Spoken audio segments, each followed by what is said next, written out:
Bonjour et bienvenue dans cette nouvelle vidéo où je te parle de l'eau, d'une bouteille d'eau. À ton avis, elle coûte combien cette bouteille d'eau? La boutique du quartier, si je l'achète, si je m'arrête pour l'acheter, elle me coûte autour de 200 francs CFA. Si je suis au restaurant, en fonction du restaurant, elle peut me coûter 500, 1000 francs, 2000. Si je me rends dans un hôtel, en fonction du nombre d'étoiles de l'hôtel, elle peut me coûter 3000, 4000 francs. Si j'essaie de l'acheter lorsque je suis à l'aéroport, elle peut me coûter 5000, voire plus. À ton avis, qu'est-ce que cela signifie?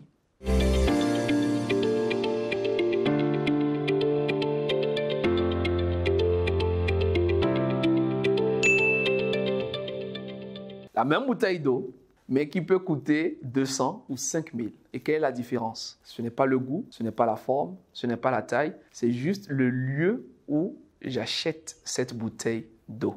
C'est donc dire que l'endroit où je l'achète va déterminer son prix. C'est la même chose pour toi, c'est la même chose pour moi. En fonction de là où tu te trouves, ta valeur peut drastiquement changer. L'environnement détermine la valeur qu'on accorde, qu'on apporte et qu'on reconnaît à une personne.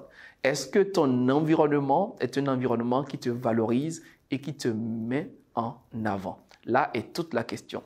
Je partage avec toi aujourd'hui une leçon essentielle qui te permettra de mieux travailler ton environnement. Jim Rohn dit que nous sommes la moyenne des 5 personnes que nous fréquentons. Les 5 personnes que nous fréquentons régulièrement déterminent notre niveau et déterminent notre ascension, déterminent notre niveau de vie dans tous les domaines.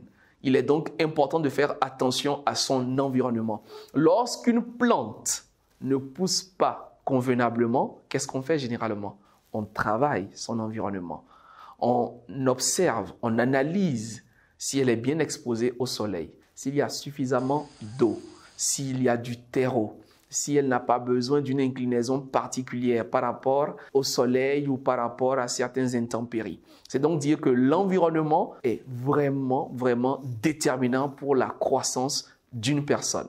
Et pour y arriver, je te partage une loi, une seule loi, pour ne pas faire trop long. La loi des 33%, j'ignore si tu la connais ou pas. La loi des 33%, nous allons en parler très rapidement. Que dit la loi des 33% pour travailler son environnement? Elle dit que par rapport à notre environnement, nous pouvons répartir cela sur 33%. On prendra donc le premier tiers, 33%. De quoi est-ce qu'il est constitué ce tiers-là? Il est constitué des personnes qui ont un niveau inférieur au nôtre.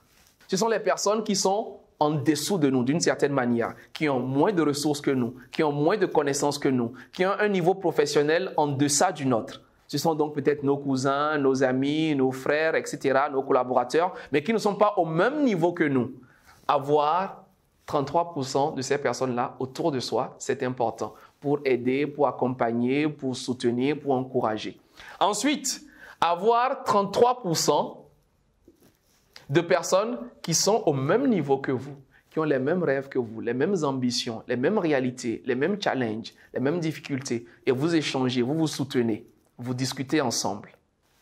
Et enfin, avoir 33% de personnes qui ont un niveau supérieur au nôtre. Des personnes qui réfléchissent et vous vous posez des questions. Des personnes qui vous inspirent, des personnes qui vous motivent, des personnes qui répondent à vos questions, des personnes qui vous emmènent à vous questionner et à réfléchir, à vous projeter et à vous dire « Waouh, c'est possible, j'y crois, il l'a fait ». Mais comment est-ce qu'il réussit cela? Donc autour de vous, vos amis, vos fréquentations, vos relations doivent être divisées dans ces 3 catégories-là.